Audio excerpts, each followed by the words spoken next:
আল্লাহ রাব্বুল ইজ্জত ওয়াল জালাল কোরআনকে নাজিল করেছে। যারা কোরআন নিয়ে প্রশ্ন ছুড়ে, যাদের ভিতরে সমস্যা আছে, তারা বলে কোরআন আল্লাহর পক্ষ থেকে নাজিলকৃত নয়। আল্লাহ জায়গায় জায়গায় চ্যালেঞ্জ ছুড়ে দিয়েছেন। মক্কার কাফেরদেরকে উদ্দেশ্য করে চ্যালেঞ্জ ছুড়ে দিয়েছেন। মক্কার কাফেররা পারে নাই। পৃথিবীতে যত কাফের, ইসলাম বিদ্বেষী, নাস্তিক যাই বলেন, কিয়ামত পর্যন্ত শত চেষ্টাও যদি করে, কোনো কাফের, কোনো নাস্তিক, কোনো ইসলাম বিদ্বেষী কোরআনের মতো সামান্য একটি, কোরআন তো দূরের কথা, কোরআনের একটি সূরা তো দূরের কথা, কোরআনের সাধারণ একটি আয়াতও তারা তৈরি করতে পারবে না। জুড়ে বলেন ঠিক না বেটি? আল্লাহ কেমন কোরআন নাজিল করলেন? কোরআনুল হাকিমের 2 নম্বর সূরা সূরাতুল বাকারার 2য় আয়াতে আল্লাহ রাব্বুল আলামিন ঘোষণা দেন।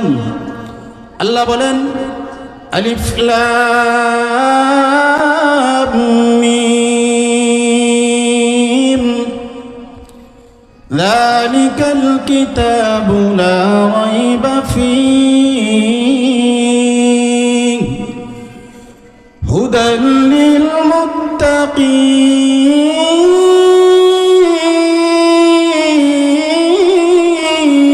আল্লাহু আকবার। আল্লাহ রাব্বুল ইজ্জত ওয়াল জালাল তার নবী মুহাম্মদের উপর কোরআন নাজিল করলেন। আল্লাহ বলেন, হে পৃথিবীবাসী জানো, দেখো আমি রব্বুল ইজ্জত ওয়াল জালাল কেমন কোরআন নাজিল করেছি।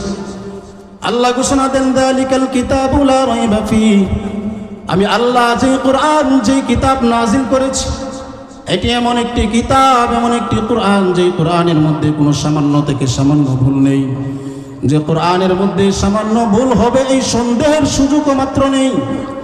মুহতারাম হাজিরিন, আপনি যদি তাকান দেখেন, পৃথিবীতে যত মানুষ প্রবন্ধ লেখে, যত মানুষ কিতাব লেখে, বই লেখে, যত মানুষ লেখালেখির কাজ করে, চিঠি লেখে, প্রত্যেকটা লেখক তার লেখার শেষে লিখে দেয়, প্রিয় পাঠক, আমার লিখিত গ্রন্থের মধ্যে যদি কোনো ধরনের ভুল পান, আমার লেখা কিতাবের মধ্যে যদি আপনার দৃষ্টিতে কোনো ভুল ধরা পড়ে, আমাদেরকে জানিয়ে দেবেন। আগামী সংস্কারে আমরা ভুল সংশোধন করে আমরা আবার নতুনভাবে কিতাবটাকে সৃষ্টি করব।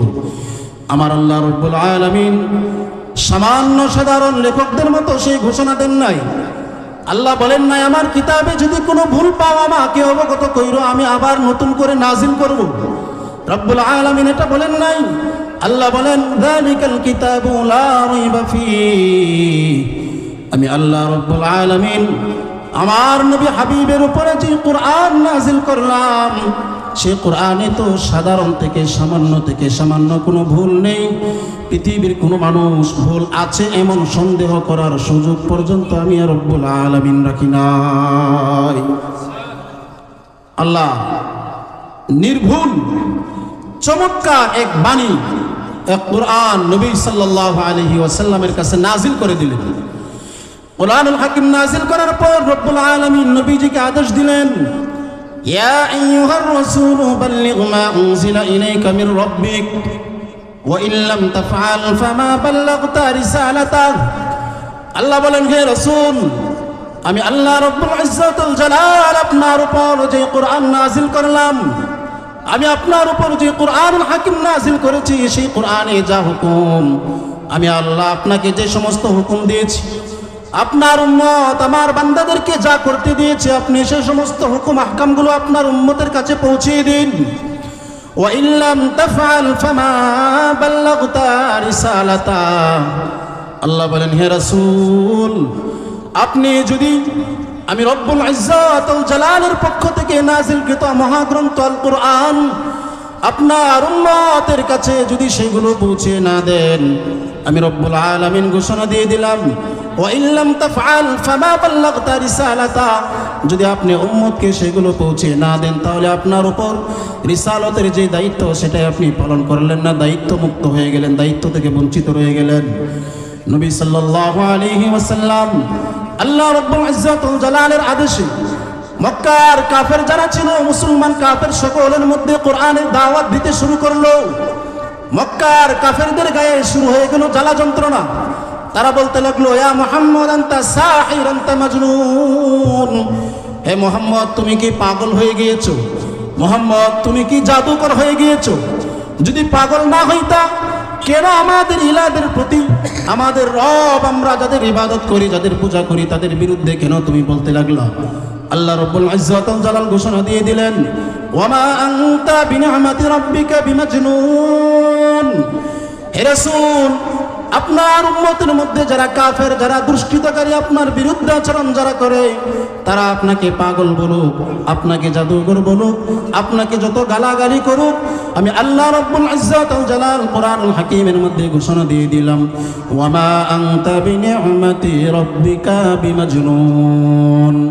তারা আপনাকে পাগল বলতে পারে, আপনাকে তারা জাদুকর বলতে পারে, আপনাকে বিভিন্ন ভাষায় গালি দিতে পারে, কিন্তু আমি আল্লাহ রাব্বুল ইজ্জত ওয়াল জালাল আপনাকে জানিয়ে দিলাম, আমার রহমত, আমার দয়া আপনার উপরে আছে। আপনি কোশ্চিনকালেও কোনো পাগল নয়, আপনি কোশ্চিনকালেও কোনো জাদুকর নয়, বরং আপনার উপর কর্তব্য হচ্ছে ধৈর্য ধারণ করা। আল্লাহ বলেন, নাহনু আ'লামু বিমা ইয়াকুলুনা ওয়া মা আনতা আলাইহিম বিজব্বার فاصبر على ما يقولون وسبح بحمد ربك قبل طلوع الشمس وقبل الغروب। আল্লাহ বলেন, হে রাসূল, আপনার উম্মতের মধ্যে যারা কাফের, যারা আপনার বিরুদ্ধে আচরণ করে, তারা আপনাকে যাই বলুক না কেন, আপনি তাদের কথার উপরে ধৈর্য ধারণ করুন। ওয়াসাব্বিহ বিহামদি রাব্বিকা ক্বাবলা তুলুইশ শামসি ওয়া ক্বাবলাল গুরুব। সকাল সন্ধ্যা আপনার রবের জন্য, আপনার রবের নামে আপনি তাসবিহ পাঠ করুন। আল্লাহ রাব্বুল ইজ্জত ওয়াল জালালের আদেশ অনুযায়ী নবী মুহাম্মদ আরবি সাল্লাল্লাহু আলাইহি ওয়াসাল্লাম যখন দাওয়াত ছড়িয়ে দিতে লাগলো, কাফেররা যখন একবার নয়, দুইবার নয়, পাঁচবার নয়, 10 বার নয়, শতবার আমার নবীকে কথার মাধ্যমে আঘাত করতে লাগলো। তারা বলতে লাগলো, এটা আল্লাহর পক্ষ থেকে নাযিলকৃত কোরআন নয়, এটা নবী মুহাম্মদের পক্ষ থেকে বানোয়াট কোরআন। আল্লাহ রাব্বুল ইজ্জত ওয়াল জালাল কোরআনের মধ্যে তখন কাফেরদের বিরুদ্ধে চ্যালেঞ্জ ছুড়ে দিলেন।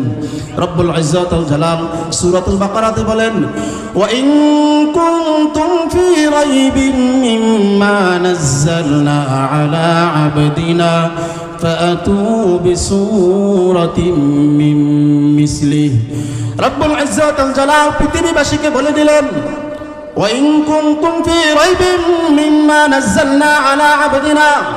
হে পৃথিবীবাসী, শুনো শুনো, জেনে রাখো, আমি আমার নবী মুহাম্মদের উপর যা নাযিল করেছি, যে কোরআন নাযিল করলাম, তোমাদের যদি সন্দেহ থাকে যে এটা নবী মুহাম্মদ বানিয়েছে, আমি আল্লাহ নাযিল করি নাই, মুহাম্মদ তার নিজ থেকে বানিয়েছে। আমি আল্লাহ তোমাদেরকে চ্যালেঞ্জ ছুড়ে দিলাম, ফাতু বিসূরাতিন মিন মিসলিহি। আমি কোরআনের মধ্যে 114টি সূরা নাযিল করেছি, তোমরা যদি পারো, তোমাদের সাধ্য যদি থাকে, তাহলে 114টি সূরার মতো সাধারণ একটি সূরা তোমরা বানিয়ে নিয়ে দেখাও। মক্কার কাফেররা পারলো না। রব্বুল ইজ্জত ওয়াল জালাল সূরাতুল হুদের মধ্যে আবার চ্যালেঞ্জ মারলেন। আল্লাহ বলেন, আম ইয়াকুলুনা ইফতারাহু কুল ফাতু বিআশরি সুওয়ারিন মিসলিহি بعشر سور مثله مفتريات وادعوا من استطعتم من دون الله إن كنتم صادقين। রব্বুল আলামিন কোরআনুল হাকীমের মধ্যে দ্বিতীয়বার কাফেরদেরকে চ্যালেঞ্জ ছুড়ে মারলেন। আল্লাহ বলেন, হে নবী, হে রাসূল, যদি মক্কার কাফেররা আপনাকে বলে যে এটা আপনার পক্ষ থেকে বানোয়াট কোরআন, আপনি নবী মুহাম্মদ এটা আপনার পক্ষ থেকে বানিয়েছেন, তাহলে আমি আল্লাহ রাব্বুল ইজ্জত ওয়াল জালাল তাদেরকে চ্যালেঞ্জ ছুড়ে মারলাম, আপনি তাদেরকে বলুন, যদি তারা পারে, যদি তারা সক্ষম হয়, আমি আল্লাহ কোরআনের মধ্যে 114টি সূরা নাযিল করলাম। 114টি সূরার মধ্যে সাধারণ সামান্য যে সমস্ত সূরা আছে, সে সমস্ত সূরার মতো 10টি সূরা তারা বানিয়ে দেখা। আল্লাহ রাব্বুল ইজ্জত ওয়াল জালাল দ্বিতীয়বারের মতো কোরআনে চ্যালেঞ্জ ছুড়ে দিলেন। কাফেররা পারল না চ্যালেঞ্জ গ্রহণ করতে। সর্বশেষ কোরআনুল হাকীমের সূরাত বনী ইসরাঈলে আল্লাহ বলেন, قُلْ إِنِ اجْتَمَعَتِ الْإِنسُ وَالْجِنُّ عَلَىٰ أَن يَأْتُوا بِمِثْلِ هَٰذَا الْقُرْآنِ لَا يَأْتُونَ بِمِثْلِهِ وَلَوْ كَانَ بَعْضُهُمْ لِبَعْضٍ ظَهِيرًا। আমার আল্লাহ রাব্বুল আলামিন একবার, দুইবার মক্কার কাফের সহ পৃথিবীর সকল কাফেরদেরকে চ্যালেঞ্জ করে মারলেন। সর্বশেষ আল্লাহ বলেন, শুনে রাখো পৃথিবীবাসী, পৃথিবীর সমস্ত কাফের, সমস্ত ইসলাম বিদ্বেষী যারা ইসলামকে পছন্দ করে না, শুনে রাখো, লাইন ইজতামাতিল ইনসু ওয়াল জিন, পৃথিবীর সমস্ত মানুষ, সমস্ত কাফের বড় বড় লিডার সহ সমস্ত মানুষ এবং সমস্ত জিন যদি একত্রিত হয়ে চেষ্টা করে, আলা আইয়াতু বিমিসলি হাদাল কুরআন, আমি আল্লাহ আমার নবীর উপর যে কুরআন নাজিল করেছি এমন একটি কুরআন বানিয়ে নিয়ে আসতে, এমন একটি কুরআন তৈরি করতে, লা ইয়াতুনা বিমিসলিহি ওয়ালাউ কানা বা'দুহুম লিবা'দিন যহিরা, পৃথিবীর সকল মানুষ মিলেও যদি চেষ্টা করে, সকল জিন এবং মানুষ একত্রিত হয়ে তাদের মধ্যে সবচেয়ে জ্ঞানী যারা, যারা সবচেয়ে বড় বড় পণ্ডিত, সকলকে নিয়ে যদি চেষ্টা করে এমন একটি কোরআন তৈরি করতে, এমন একটি কোরআন বানিয়ে নিয়ে আসতে, আমি আল্লাহ ঘোষণা দিয়ে দিলাম, কিয়ামত পর্যন্ত তোমরা চেষ্টা করতে করতে পাগল হয়ে যাইবা, মরে যাইবা, শত চেষ্টা করার পরও তোমরা ব্যর্থ হয়ে সর্বশেষ তোমরা ব্যর্থ হয়ে ফিরে আসবা। কোশ্চিন গেলেও কিয়ামত পর্যন্ত যদি চেষ্টা করো, এমন কোরআনের মতো একটি কোরআন তোমরা কোশ্চিন কালেও তৈরি করতে পারবা না।